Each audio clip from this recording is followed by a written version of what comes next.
¿Sí? ¿Se me escucha? ¿Ya? Bueno, pues buenos días a todos y a todas. Después de este descanso sé que vamos un pelín tarde, pero yo creo que tenemos margen. Ah, muy bien. Muy bien. Ay. Vale. Pues nada, soy Cristóbal Miralles, profesor del Máster de Responsabilidad Sostenible Corporativa de la Politécnica y también codirector junto a Vicent Traver de la Cátedra de Servicis Socials, del Sistema Públic de Servicis Socials de la Consellería y cátedra interuniversitaria con las 5 universidades. Y bien, digamos, tengo el placer y el honor de moderar esta mesa, que voy a intentar ser muy ágil y yo callarme y escuchar de los que saben, de los que nos pueden inspirar, que es lo que se trata. Esta sesión de hoy es para que todos aprendamos de todos, ¿no? y que estas buenas prácticas y este debate surja y nos cuestionemos un poco el porqué de nuestra actividad personal y corporativa. Y aquí sí que incluso voy a ir lanzando preguntas casi al aire, sin más, para que no perdamos tiempo, porque la primera sería, desde vuestra posición personal, que luego ya casi que yo daré puntadas. Si no os ponéis méritos, tendré que poneros yo méritos, porque son gente además, encima, muy humilde, hablas con ellos, parece que no hagan nada y hacen muchísimas cosas, impresionante, ¿no? Pero bueno, yo ya compensaré si no es así.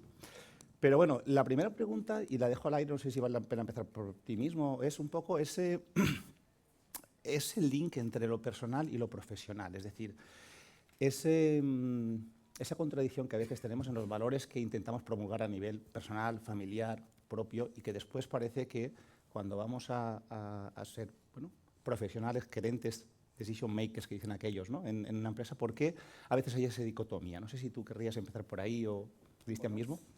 Cristian se va a presentar él, pero bueno, es de un plato consciente, él mismo se va. Nada, un placer, gracias por la invitación, gracias a todos por estar este ratito compartiendo con nosotros. Oye, creo que voy a introducir una idea que es el nivel de conciencia.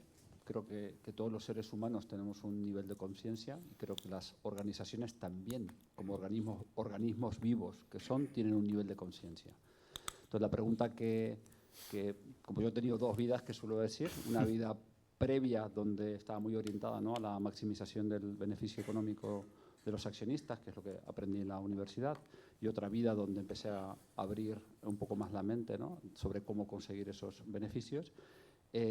Claro, empecé a entender que quizás no encajas en determinados... Es decir, que tu nivel de conciencia lo tienes que aportar allí donde hay organizaciones que puedan estar alineadas a ese mismo nivel. No te puedes sostener mucho tiempo en un sitio donde tus valores no están alineados, ¿no? Y al revés, culturas empresariales potentes que atraen, que tienen un nivel de conciencia alto, lo que hacen es atraer a personas que realmente vibran, por decirlo de alguna manera, en esa línea. Bueno, es una opinión así. Sí, sucede además que uno va buscando su lugar en el mundo, ¿no? Es decir, que seguramente tú acabas ahí a través de una serie de decisiones que en sitios donde te has sentido vacío, donde no te has sentido respaldado por tu corporación, ¿no? Como seguramente también le habrá pasado a Juan Ángel, ¿no? Que él incluso, primero desde el ámbito público, luego ya con iniciativa propia, ¿no?, lanzó toda esta, Bolíes, que es ya un gigante de esto del voluntariado, digamos, un gigante para la escala valenciana, es una gigante, sí. Entonces, si nos puedes contar un poquito, desde tu punto de vista, un poco, sobre Bolíes un poquito y sobre un poco qué hacéis, y después ya te comento yo alguna cosita. ¿Sí? Claro, bueno, me sumo al agradecimiento y mi experiencia es parecida a la de Cristian. Bueno, Bolíes es una Bicor valenciana que nuestra razón de ser es entender que la acción social, el voluntariado, pues todo es positivo, todo es bienvenido y todo es agradecer, pero que la realidad es que muchas de las cosas que se hacen ni cambian las cosas hacia afuera ni aportan valor al negocio, ¿no? Y lo que intentamos es que esa parte social, que es donde a veces las empresas tienen más dificultades o están más inseguras, hemos descubierto a lo largo de muchos años que realmente se pueden generar impactos en el negocio muy importantes, pero que también es necesario, ¿no?, que ese impacto social sea real, y eso es lo que hacemos.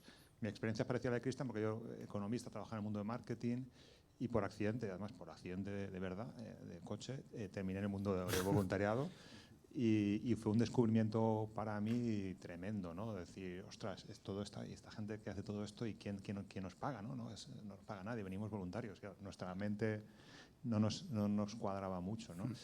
Y me pasé a ese otro lado, pero es cierto que veía que no había una conexión clara, ¿no? Y muchas veces era muy confusa entre el mundo social, el mundo de la empresa, y es donde nos terminamos ubicando, ¿no? Y la realidad es que lo que nos hemos dado cuenta es que cualquier empresa que quiera competir, ¿no?, en cualquier mercado ahora mismo, o entiende que vivimos en un mundo diverso, en el que las personas son diferentes y que hay que asumirlo y sacar lo mejor de toda esa diversidad, o es difícil que pueda incluso competir, ¿no?, en este mundo hoy en día, ¿no? Entonces, toda esa parte social, que es la que intentamos cuidar mucho, pues es donde ponemos ese foco. Lo que pasa es que seguramente lo complicado, ¿no?, en un caso como el voluntariado, es poner esa, ¿no?, esa línea roja donde está entre, pues, el corporativismo, el newsletter, que muchas empresas grandes quieren rellenar y quieren hacer ese team building, ¿no?, que llaman los americanos, ¿no? Y dónde está el impacto real, ¿no? Es decir, ¿cómo en Bolíes tenéis algún criterio? Después esa pregunta también la extenderé seguramente a Eduardo, pero bueno, sí, los dos, porque estamos aquí en el centro, en ese espacio, ¿no? Es decir, yo creo que la diferencia está en que tiene que haber algo real detrás. Es decir, es cierto, hay mucho intrusismo y ves ahora mismo agencias de eventos haciendo voluntariado, entre comillas, ¿no? Y hay una facilidad de perversión del concepto bastante peligrosa, ¿no? Yo, si fuera una empresa que quiere hacer estas cosas, no se me ocurriría, con todo el respeto a las agencias de eventos, confiar en alguien que lo ve como un evento, ¿no? Esto no es un evento, tiene que haber necesidades reales detrás, requiere una conversación, requiere tiempo, requiere un entendimiento con la entidad social para aportar valor, porque si no, el único valor que aportas es puramente transaccional, económico, y no tiene sentido. La diferencia está en que lo que haya sea real, y además las personas que se apuntan, al final vas con una expectativa de salvar el mundo, ¿no? Yo me apunto a esto, normalmente es cierto, vas tu primera experiencia y doy el paso después de habérmelo pensado mucho, y yo quiero que lo que haga sirva para algo, ¿no? Y si no se cuida todo, y ya no solo es hacerlo, sino incluso que tengas la percepción de que lo que he hecho sirve para algo. Alguien me contó unos meses después lo que ocurrió con ese grupo de chicos o chicas o de personas mayores. sí, eso debe ser muy satisfactorio internamente. Pero si no se cuida todo eso y se termina pervirtiendo, es que el efecto es el contrario. El primero que va a tirar todo esto por suelo es la persona que se apunta con esa inquietud, ¿no?, de hacer algo real, y que se da cuenta de que lo que estamos haciendo, pues no sé muy bien si sirve de algo. Hemos hecho 4 cosas y el newsletter parece que hemos hecho un montón. Sí. Nunca nadie más me dijo qué pasó con lo que hicimos aquel día. Y esa es la línea, ¿no? Seguramente es como las empresas con corazón, ¿no?, que Cáritas impulsa, Eduardo, hace ya, creo, 3-4 años. Antes ya tiene una trayectoria en Interred y previamente en ACNUR, ¿no? El otro día te vi una foto con el pelo largo en algún proyecto Todos del fuimos mundo, jóvenes y dije, alguna vez, sí. y dije, No, eso no lo he qué visto. evolución hemos ido teniendo, y cómo pero uno se alegra de ver un poco la integridad, ¿no?, de alguien que, partiendo de ahí, ¿no?, como dije, hemos ido tomando decisiones y joder, haciendo un trabajo que ahora, por favor, resúmenos un poco, porque es espectacular lo que hacéis. Bueno, gracias. Comparto el agradecimiento de los compañeros, las compañeras. Sí, yo siempre digo que yo he tenido la suerte de no trabajar nunca, porque lo que yo hago es mi pasión, es mi vocación. Entonces, eso es, la verdad, es una suerte, y es lo que yo recomiendo, ¿no?, que la gente se dedique a lo que le apasiona. Yo creo que eso es una buena, un lugar desde donde partir, ¿no? Yo he llegado a la colaboración con las empresas de las entidades sociales, en este caso de Cáritas, con el convencimiento, desde el convencimiento de que las alianzas son clave, y que todos aquellos problemas sociales que podemos compartir, y que ahora mismo podríamos entre todos identificar los problemas que hay en nuestras sociedades, la única respuesta la tendrán solución si somos capaces de trabajar juntos, ¿no? Y eso no es una labor de Cáritas, no es una labor de las entidades sociales, es una labor de toda la sociedad. Y ahí tenemos que sumar. Y yo siempre lo digo, es más fácil ir a un cole, a la clase de un profe convencido y dar una charla que, ¿no?, que sentarnos con colectivos, a lo mejor, que no están tan acostumbrados a dialogar sobre esas vulneraciones de derechos que hay en la sociedad, ¿no? Por dar un poquito también, ¿no?, aprovechando esta audiencia que tenemos aquí y en streaming, ¿no?, que son mucha gente, que es posible que haya empresas con corazón también que aún no os conozcan y que puedan aunarse. ¿qué tipo, o sea, qué podemos despertar en ellas? Es decir, ¿qué es lo que buscamos cuando Cáritas se aproxima allí? Es porque, claro, aquí cuando hablamos de responsabilidad social, en mi opinión personal, ¿no? Es decir, es aquel dilema de, trátase de gastar haciendo el bien o de ganar haciendo bien las cosas. Es decir, ¿priorizáis de alguna manera en las empresas con corazón aquellas que su core business está bien enfocado o realmente aceptáis la filantropía venga de donde venga? ¿Hay filtros o no? Hay filtros y hay criterios. Pero para mí lo más importante es entender que tenemos que acompañar procesos. Las empresas, yo soy un convencido, a lo mejor estoy equivocado, pero de que las empresas son personas, la componen personas y por lo tanto tienen los valores que esas personas tienen, ¿no? Y igual que trabajamos con el voluntariado o trabajamos con las personas que se acercan a las entidades y acompañamos en el proceso de descubrir cuáles son las vulneraciones de derechos que existen y cómo tú, desde tu práctica diaria, puedes ser corresponsable, y estamos en un buen lugar para utilizar esa palabra, ¿no? Podemos ser corresponsables de la respuesta que podemos dar. Ese acompañamiento también se hace con las empresas. Entonces, lo que puede comenzar siendo una colaboración puntual, muy concreta, y pondría el caso de la iniciativa navideña, que levante la mano quien no ha intentado alguna vez montar una iniciativa así ya para, ¿no? Al principio de diciembre nos llegan esas llamadas de, oye, tenemos una idea, queremos hacer algo ahora en Navidad. A lo mejor puede ser el germen de un proceso de descubrir cómo tú eres agente de cambio y tus valores y tus principios, si están alineados con los de Cáritas Valencia, puedes caminar a nuestro lado y dar otras respuestas a aquellas cosas Tal que vez no puede funcionan. aprovecharse ese gancho navideño para después Podría una acción ser, de largo claro. recorrido, un cambio de ADN, como, bueno, muy bien, muchas El gracias. voluntario corporativo también puede ser. Como ¿no? el ADN social lo está y tanto, ¿no? en Mutua Levante, Elena, gracias por estar aquí. Bueno, ella es de Muro de Alcoy, yo soy de Cocentaina, la empresa nació muy cerca, bueno, la Mutua. Vecinos bien avenidos. De Alcoy, sí. Yo creo que es en los 30, en los años 1932, 33, creo que nació como una especie de, creo que era una agrupación de patronos preocupados por los accidentes laborales o algo así, ¿no? Y a partir de ahí se fue, o sea, el ADN social es muy claro cómo empezó, ¿no? Con una preocupación social, ¿no? No sé si... Sí. Bueno, pues buenas tardes ya y me uno al agradecimiento de mis compañeros.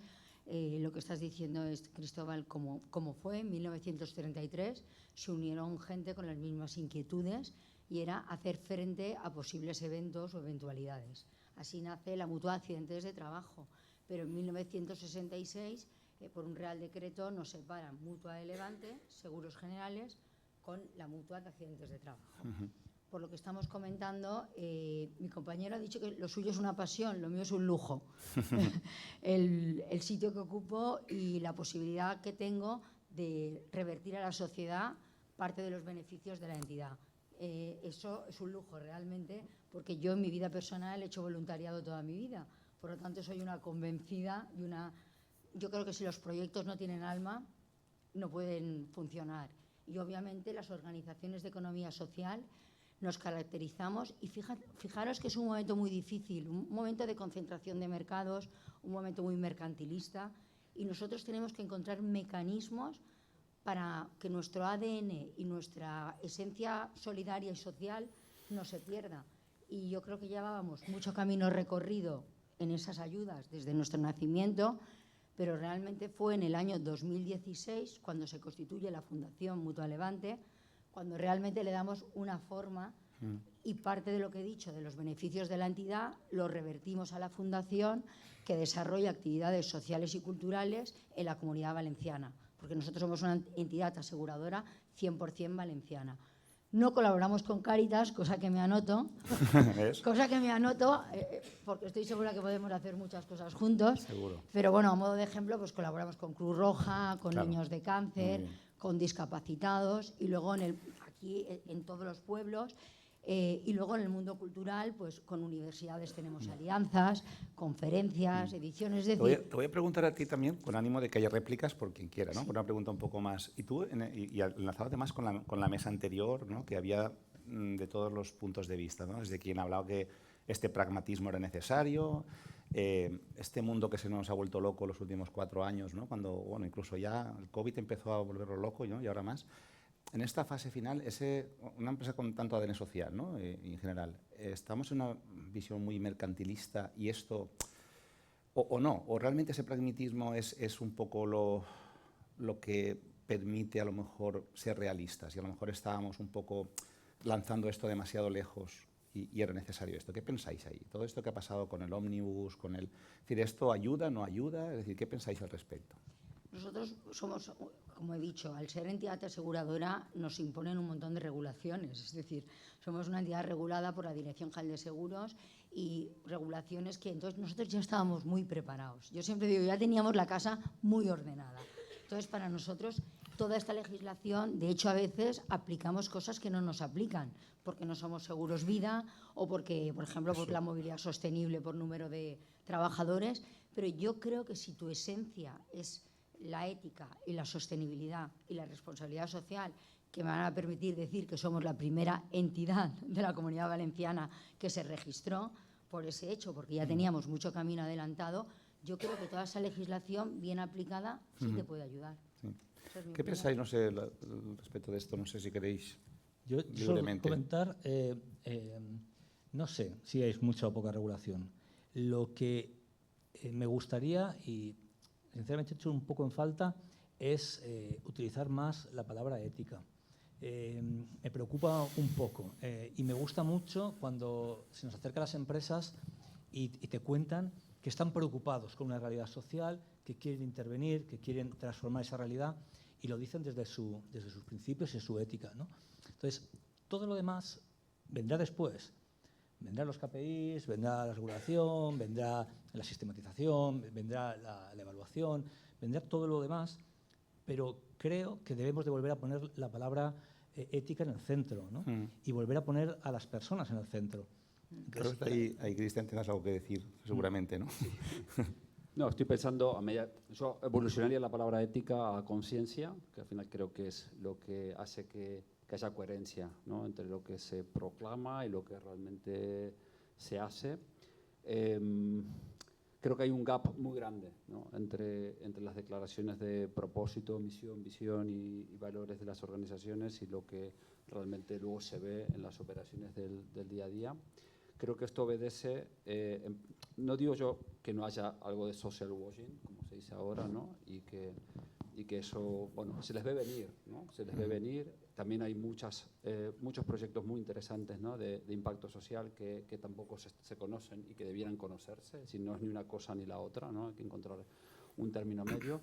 Pero yo creo que sobre todo no hemos sido capaces de aterrizar al día a día aquello que estamos diciendo, ¿no? Es decir, yo puedo decir, soy una organización que cuido de las personas, ¿vale? Pero si en mi organización no tengo espacios institucionalizados para escuchar a las personas, para saber cómo están experimentando la vida en la empresa, para escuchar sus opiniones, pues de nada sirve. Puedo decir que en esta empresa todos remamos en la misma dirección, pero si no tengo articulado un sistema para resolver conflictos que van a pasar siempre, ¿no?, porque somos seres humanos, pues al final esa proclama se queda en eso, simplemente en algo que he escrito, ¿no? Entonces creo que todavía no hemos aterrizado a los procesos, el humanizar, ¿no?, la estrategia, ¿no? Si hemos empezado por esas declaraciones que son importantes y creo que aunque se intente no meter esto por normativa y demás, creo que el paso realmente importante es empezar a bajar al terreno, mirar esos procesos, no solamente la eficiencia de los procesos, sino realmente cómo encarnan eso que decimos que es importante, ¿no?, dentro de nuestras compañías y organizaciones, ¿no? Y bueno, nosotros estamos comprometidos en esto, ¿no?, en acompañar a esas empresas que de verdad quieren, más allá de la normativa. Entiendo que hay cosas que si no se hacen por voluntariedad, al final se terminan haciendo por obligación. Pasó con la Ley General de Discapacidad, pasó con un montón de cosas, y si no entra por las buenas, entra por las malas, ¿no? Pero lo importante es trabajar el nivel de conciencia de las organizaciones. Hablando de otra cosa que a lo mejor tanto tú como Juan Ángel o bueno, cualquiera puede responder, ¿hay ha habido un poco más foco en lo ambiental y lo social? Se ha quedado un poco, es decir, yo veo que en la educación de mis hijos, por ejemplo, en las escuelas, desde bien pequeñitos se trabaja muchísimo, hemos mejorado tanto en los últimos 30 años, lo ambiental ya les viene Pero en cambio, lo social parece que hay al revés, una involución. Es decir, estamos empezando a naturalizar cosas que ya teníamos superadas. De repente hay ciertos derechos laborales que habían y que ya se relativizan, ciertas cosas. ¿Qué pensáis al respecto de esto? Yo creo que las empresas se han empantanado un poco con el tema social y es bastante más simple, ¿no? Yo lo resumo. ¿Qué es social? Para mí es personas, cuidar de las personas. Cuidar de las personas de tu equipo, cuidar de las personas del equipo de tus proveedores, cuidar de las personas de tus clientes, ¿no? Cuidar de las personas que viven en el barrio donde tú tienes emplazada tu compañía. No, para mí es esto, ¿no? Yo, cuando lo miras desde esta óptica es bastante más simple, ¿no? Claro. En este sentido. Y creo que ahí ha habido un movimiento inicial por parte de las empresas, ¿no? Con iniciativas como la de Bolíes, la de Cáritas, ¿no? que han sido punta de lanza, ¿no? Para que empiecen a hacer cosas concretas. Y ahora el paso está en entroncar de verdad lo social, que es entroncar las personas en la estrategia empresarial. Esto es de verdad. Porque, lo voy a decir claro, ¿no? Es muy fácil o relativamente fácil dar dinero a un proyecto que integra personas en riesgo de exclusión social, pero es mucho más difícil integrar a esas mismas personas dentro de tu compañía, ¿vale? Porque para esto necesitas realmente un liderazgo consciente en todas las capas, ¿no? Una cultura inclusiva que realmente pueda absorber esa integración. Por lo tanto, si bien ha habido intentos, yo me encuentro sobre todo con empresas que tienen buen corazón, que quieren hacer las cosas bien, pero que han hecho intentonas y que no les ha salido todo.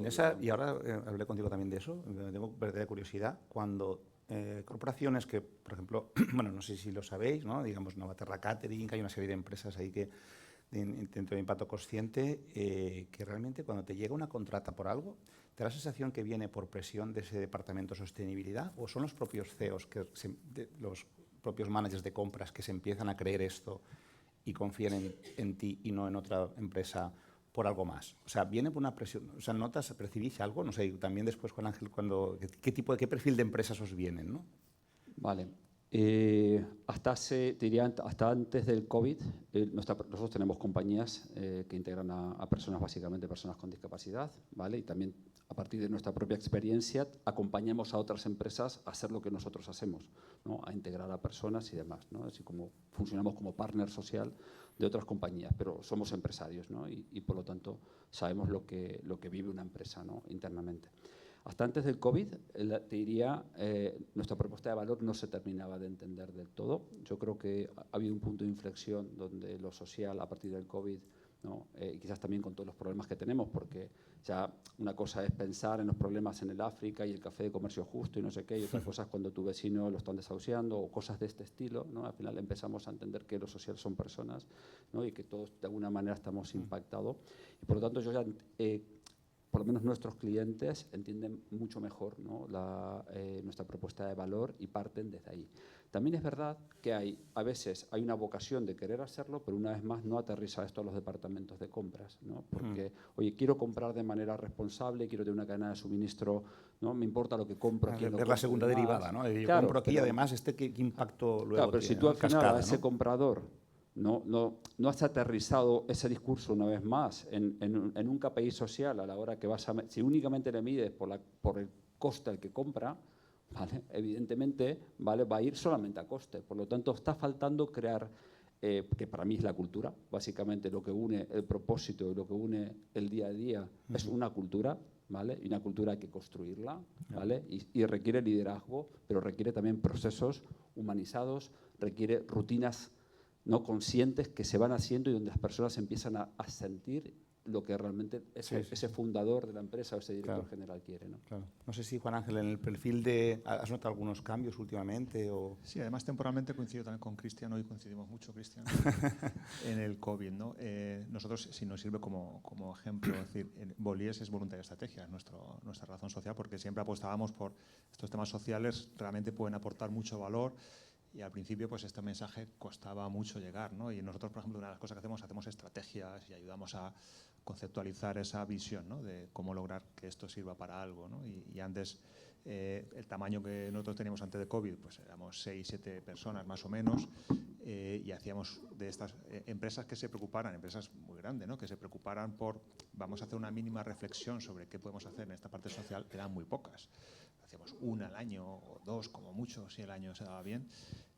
Ahora mismo hay muchas más empresas que se acercan diciendo queremos que nos ayudéis a dar ese salto, a hacer algo de valor, a hacer algo que tenga sentido, ¿no? Y hemos crecido, pues ahora somos ya casi 50 personas, ¿no? Si nos sirve, y fue después del COVID cuando comenzamos a percibir más interés, por presión también de las personas, ¿no? Que trabajan en estas empresas diciendo, oye, queremos hacer algo más de lo que quizá ya estamos haciendo, algo que tenga sentido. Y hemos dedicado siempre mucho esfuerzo a tratar de transmitir, ¿no? Y demostrar con datos que esto del mundo social no es solo buenismo, que muchas veces era esa percepción, bueno, sí está bien, no, tampoco cuesta mucho dinero, a la gente le gusta. Esto realmente tiene mucho valor, ¿no? Y hemos hecho mucho esfuerzo en demostrar, oye, cómo aumenta el engagement del empleado a través de este tipo de programas, o cómo mejora tu reputación, o cómo hablar en un lenguaje más corporativo para convencerles de que tiene sentido y mucho valor apostar por este tipo de... Y que es muy necesario, además, claro, que hay todo un sistema público que tenemos, felizmente, en España, en Europa, aún muy robusto, que permite un poco a las personas más vulnerables, ¿no? Pues tener una red mínima de apoyo, pero que la corresponsabilidad, estamos en un foro corresponsable precisamente de instituciones como las vuestras, es fundamental. Y entiendo que también esa colaboración público-privada a veces no es fácil. No sé si desde vosotros dos, tal vez, los que más estáis ahí, si queréis apuntar alguna cosa. O sea, ahí creéis que se puede hacer algo más, es decir, como a invitar a las instituciones públicas, ¿no? O cómo sentís, o sí que sentís, ¿hay esa colaboración? ¿Es fluida? ¿No lo es? ¿Hay más necesidad de más financiación en apoyo, por ejemplo, a instituciones como las vuestras? ¿O qué pensáis? ¿O en qué? Bueno, yo creo que la financiación pública responde a una exigencia social, ¿no? Creo que la ciudadanía exige de las administraciones que pongan a mover los recursos que tiene el Estado al servicio de las personas. Y es ahí donde tenemos que hacer hincapié, ¿no? Y hacer esa incidencia política para que verdaderamente las políticas públicas caminen en la dirección, ¿no? de los derechos de las personas. Dicho esto, eso es una pata, ¿no? Y luego la pata de la construcción de estas alianzas, por lo que decía Cristian, ¿no? Decía, poner en el centro a las personas, y esa S de social va a relucir. Yo digo, y además hacerlo de la mano de aquellos que saben de las personas, de aquellos que están al lado de las personas en situación de vulnerabilidad, y hacerlo al lado de las entidades sociales. Y de esa manera, construyendo alianzas verdaderamente estratégicas a largo plazo, de ganar-ganar, yo creo que haríamos un poco el ciclo perfecto, ¿no?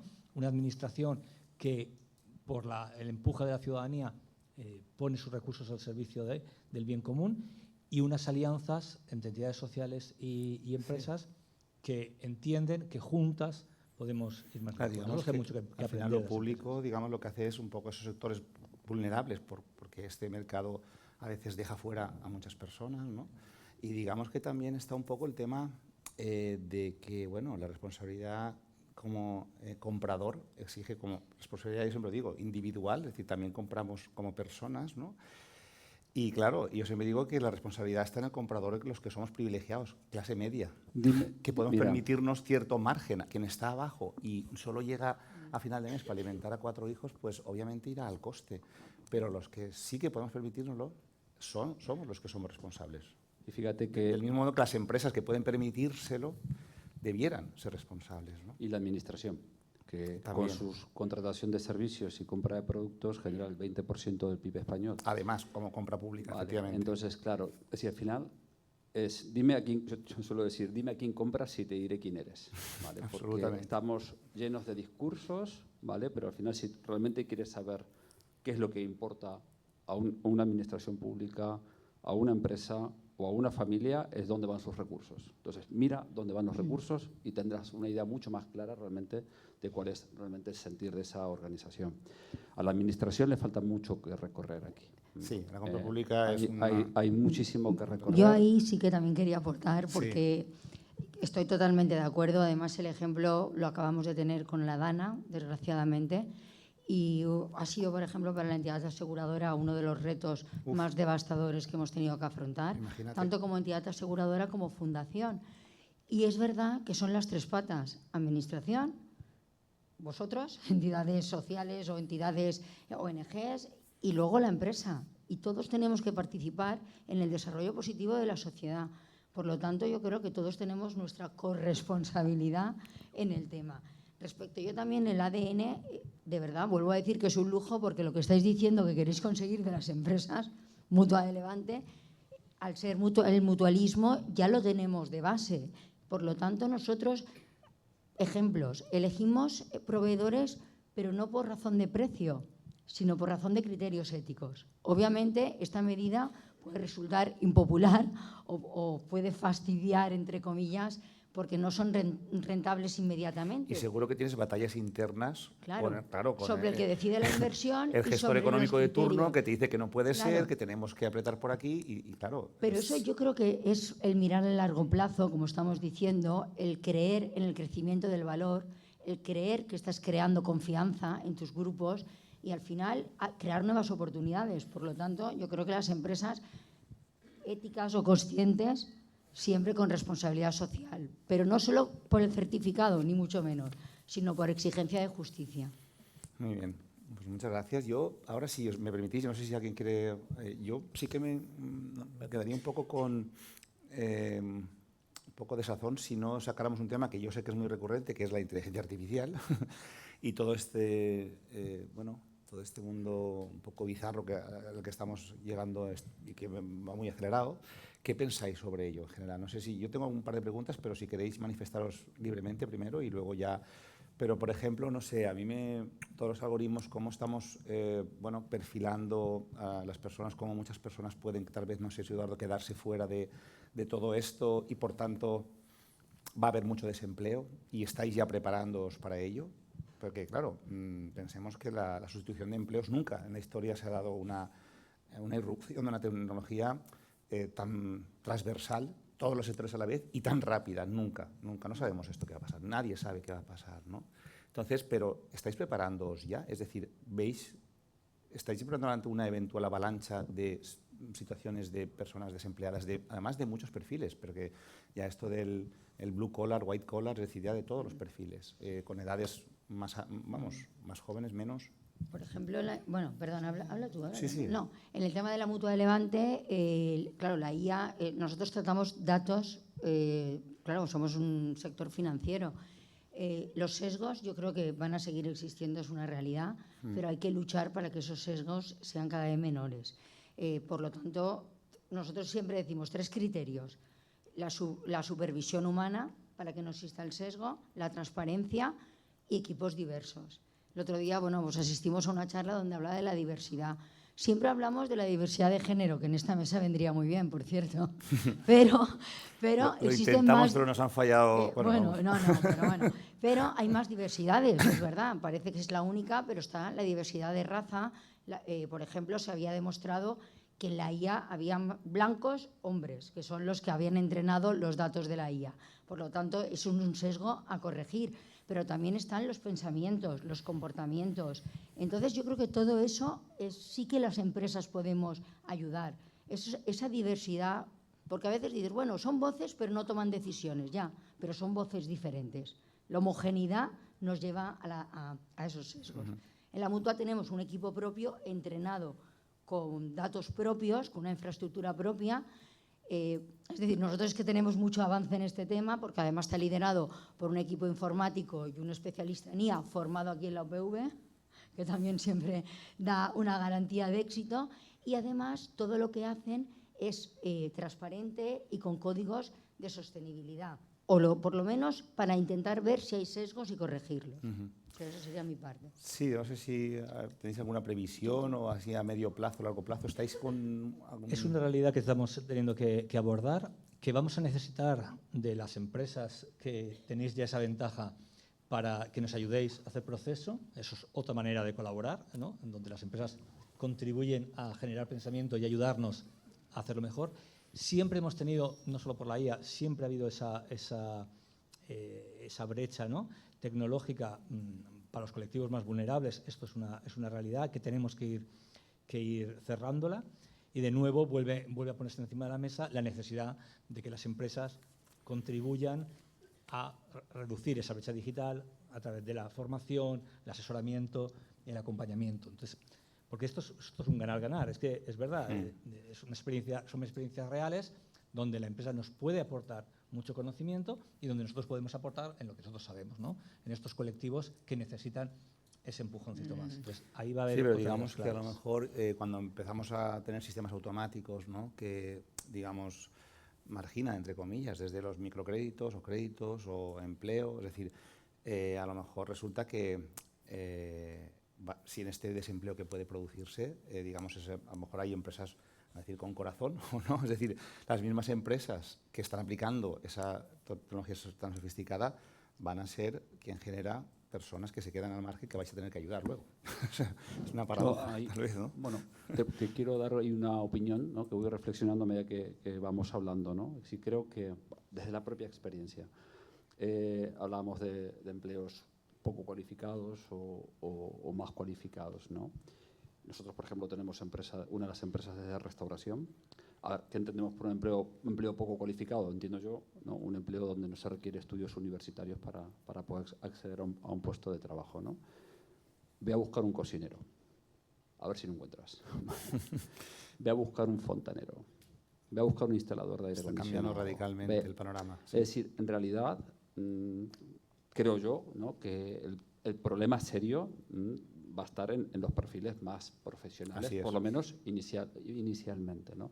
Por lo tanto, creo que la empresa evidentemente tiene que adoptar una responsabilidad, ¿no? con el uso de la tecnología y en particular de la inteligencia artificial, pero creo que estos empleos de baja cualificación no van a ser los primeros que estén afectados.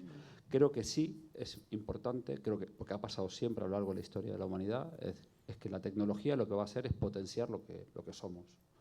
Y si tú eres una mala empresa, va a potenciar tu impacto negativo. Y si eres una buena empresa, va a potenciar tu impacto positivo, ¿no? Por lo tanto, creo que la clave, una vez más, es incidir en el nivel de conciencia. Es trabajar, ¿no? Para que las empresas den pasitos y sean mejores empresas para la sociedad, ¿no? Y entonces la tecnología le va a potenciar.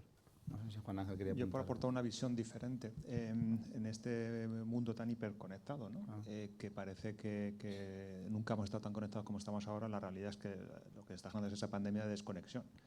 Una desconexión humana desde el punto de vista a veces de nosotros mismos, de nuestra comunidad, nuestro entorno, nuestros compañeros, ¿no? Y en ese contexto, tú, hablando de ese futuro, lo que respecta a este tipo de proyectos sociales, de voluntariado, etcétera. De hecho, Forbes publicaba un artículo hace apenas un par de meses hablando del boom de este tipo de programas, precisamente porque las personas encuentran un espacio de conexión humana, de vínculo, de estar con otras personas, compañeros, de a veces encontrarse a sí mismos, ¿no? Entonces, paradójicamente, esa tecnología que puede potenciar algo como la conexión entre todos, lo que está generando es esa desconexión y la necesidad que tenemos de tener un espacio donde de repente pues conozco a una persona que tiene esta dificultad y la ayudo y me ayuda y encima lo hago con mis compañeros, que en mi vida me habría imaginado encontrarme en esta actividad de voluntariado. Es decir, esa conexión humana que favorece este tipo de programas, Forbes lo explicaba como que está viendo ese boom de estos programas precisamente por el abuso de la tecnología y el efecto negativo que tiene esa hiperconexión, ¿no? Vosotros, el volumen que tenéis en Bolís ahora mismo, ¿cuántas personas, o sea, cuántos voluntarios así acabáis manejando? Solo por tener una idea. La memoria que publica, bueno, que no publica, pero la memoria del año pasado son unos 46.000 voluntarios en todo el mundo. 45.000, 46.000. Sí. O sea, que es ya como para aplicar ciencia de datos y algoritmos para tomar decisiones. O sea, sobre todo ya empezamos a... Y equipos diversos. Y equipos. En Europa, en Latinoamérica y Estados Unidos. Muy bien. Ajá. No, por eso te decía que también ahí incluso el tema de la IA también, o sea, para tomar decisiones ante un régimen total de voluntarios con impactos, algunos deseados, otros tangibles, otros intangibles, otros tal vez colaterales.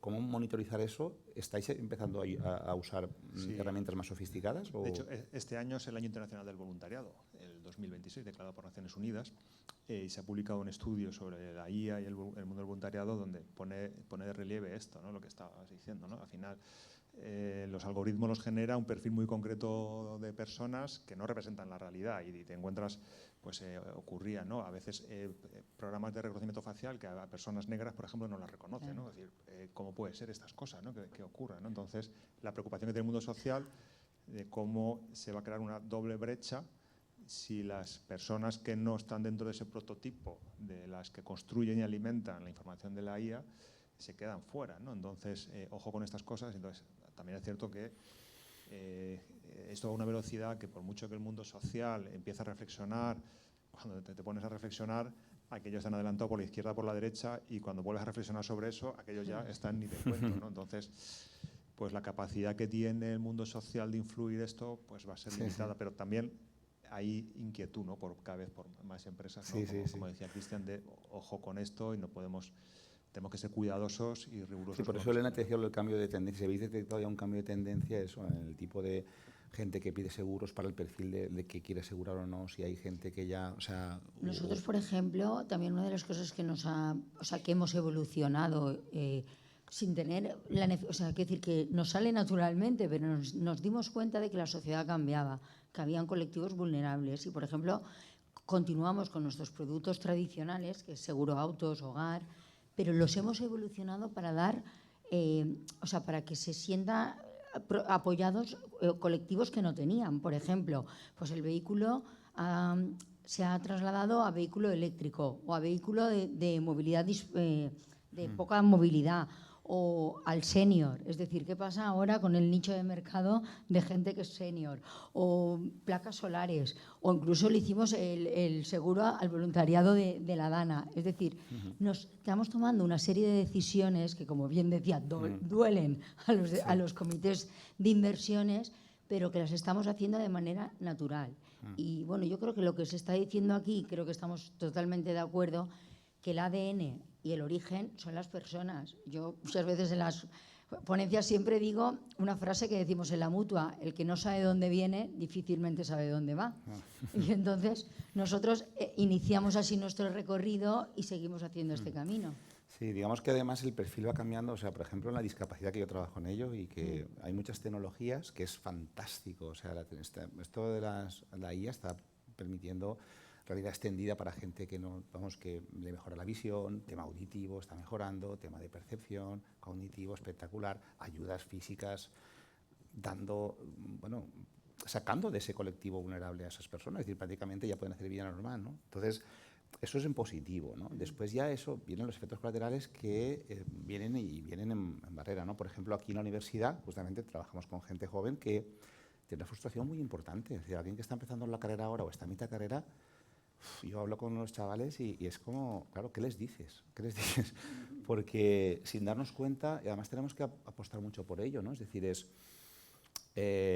tú llegas a ser un buen senior con criterios, es decir, Juan Ángel, Cristian, yo mismo, Eduardo, todos, Elena, todos hemos pasado por una etapa junior donde seguramente hemos repetido muchas cosas mecánicas que no creíamos que no nos aportaba valor, pero bueno, nos daba una experiencia y un criterio que a la larga es el que tú dices, ¿por qué he decidido tomar esta decisión? Hombre, a lo mejor hay un conocimiento tácito, ¿no? Esto de no sé, yo como soy Beatlemano, ¿no? Esto de los Beatles, ¿no? De las 10.000 horas, no sé si lo conocéis esa teoría, ¿no? De las 10.000 horas de los Beatles, ¿no? Los Beatles podían tener mucho talento, pero hasta que no se fueron a Hamburgo a hacer un año y pico de conciertos, 3 todas las noches, y tocaron 10.000 horas, cuando vuelven a Liverpool es cuando sacan todas esas joyas, esas maravillas. Si no hubieran ido a Hamburgo, no tendríamos Beatles. Y si no tenemos juniors incorporándose a las empresas, porque como la IA se lo hace ya y no me hacen falta becarios, no me hacen falta un ingeniero junior al que yo le pase algunos cálculos a hacer y luego yo hago lo más estratégico y él lo más operativo, es una perspectiva donde, por eso digo, el perfil puede cambiar. Resulta que el fontanero puede estar muy integrado, el cocinero, pero el formado universitario no tiene dónde trabajar. Y es un drama que se viene social brutal. Y por eso digo que igual, no sé si habéis notado ya algún cambio o está aún por llegar. O sea, no sé si... Nosotros en positivo, es decir, intentando integrar talento. Y el talento pues viene, como hemos dicho, de la diversidad. Y por supuesto el mundo de jóvenes, yo creo que se les critica muchas veces, cuando realmente es una generación que puede aportar muchísimo. Bueno, en la Dana claro, lo han demostrado. Y que los retos que les pones, yo creo, yo apuesto muchísimo por la juventud. El otro día en liderazgo femenino también estuvimos hablándolo, y yo creo que la obligación de las empresas es apostar y ayudar. y estar al lado y acompañar, como se está diciendo, porque si no, estamos perdiendo parte del talento, estamos dejándolo perder. No sé.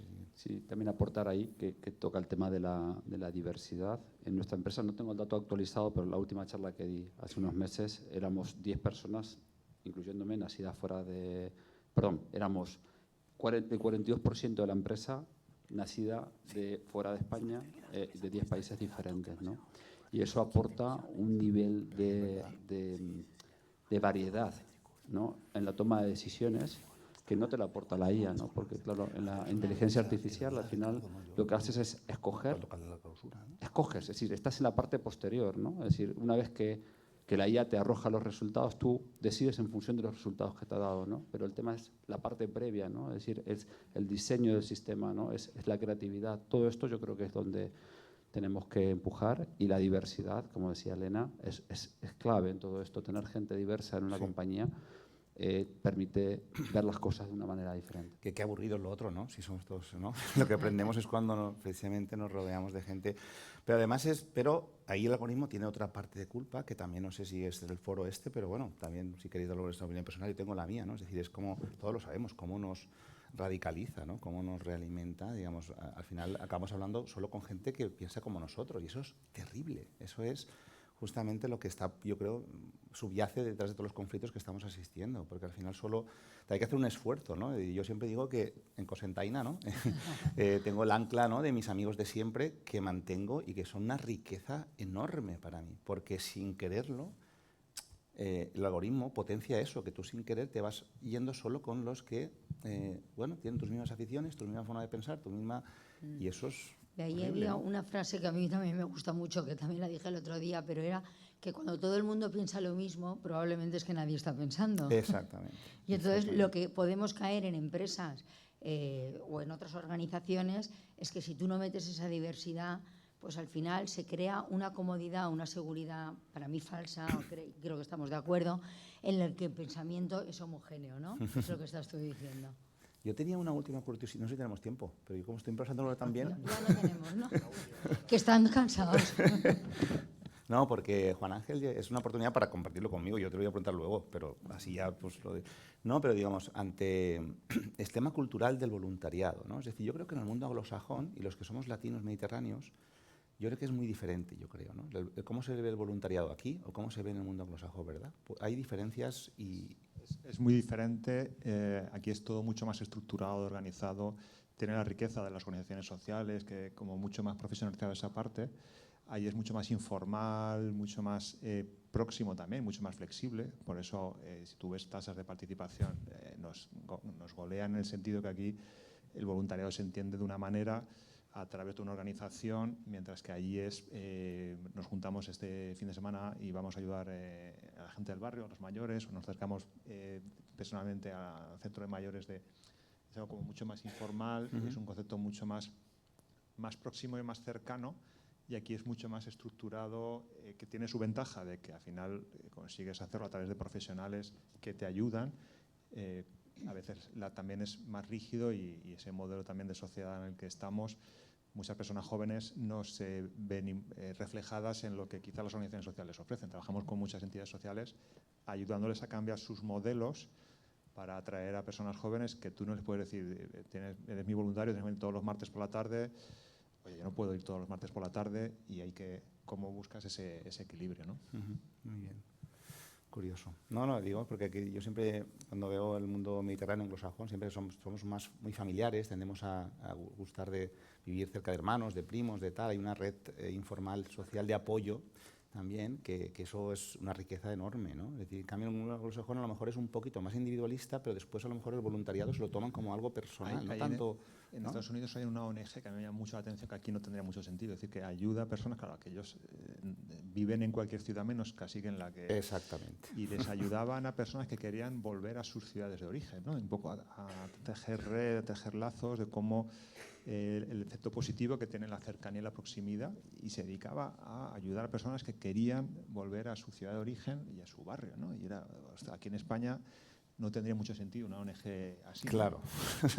Es como más aséptico, más anónimo, es un voluntariado más anónimo. Y aquí a lo mejor es más, ¿no? Yo siempre digo que la solidaridad en los pueblos existe de entrada, es decir, los vecinos se conocen, se ayudan, Pepica, vine així, que jo faig el dinar i me va fer de menyes per tu, el teu fill, què tal?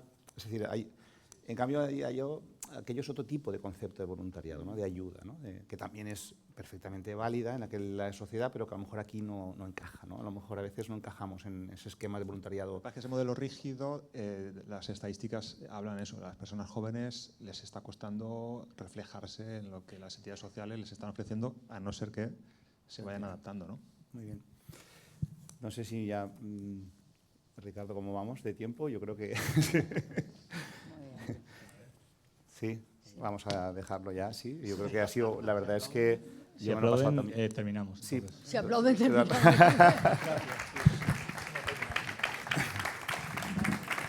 Muchísimas gracias.